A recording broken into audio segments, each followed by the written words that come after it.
Assalamu alaikum everyone, my name is Aiden Anwar. I'm an Uyghur American activist and I'm here tonight at the Nusantara night hosted by the Nusantara Foundation here in New York City.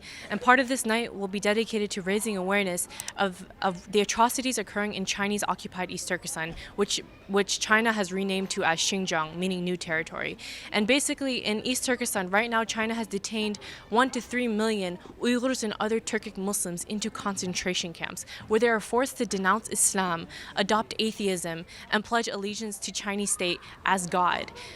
There are reports of torture being used in these camps. Women are being raped, people are being forcibly sterilized, people are being electrically shocked, beaten until they are dead, people are being lethally injected, they are forced to remain hungry, and the children of these detainees have been sent to state-run orphanages where they are taught to hate their own religion and identity and are forced to and are subject to abuse and torture. And essentially, the entire nation of East Turkestan has become a dungeon for its people, because if people are not inside one of these camps, they are being surveilled by the government massively in their homes by having hand government officials live inside Uyghur homes to make sure they are not engaging in religion and to assess their political views. Right now, practicing Islam is almost completely banned in the entire region.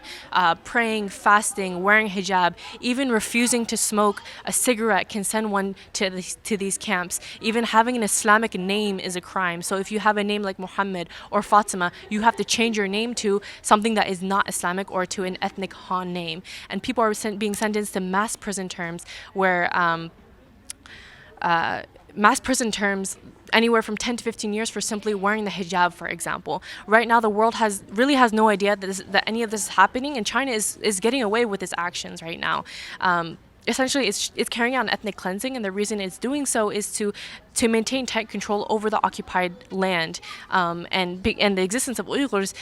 Unfortunately, threatens the existence of Uyghurs threatens China's ability to maintain tight control over that region. So we're here today to raise awareness about these atrocities occurring back home. Essentially, what's happening is a 21st century Holocaust. People are being physically exterminated in these camps, and at this very moment, they're suffering in these detention facilities, and the world has been staying silent. Government leaders have been staying silent, and right now we as a people have been gathered here to raise awareness and talk about ways that we can mobilize as a people to help stop these crimes against humanity before a 21st century Holocaust takes place to its fullest extent.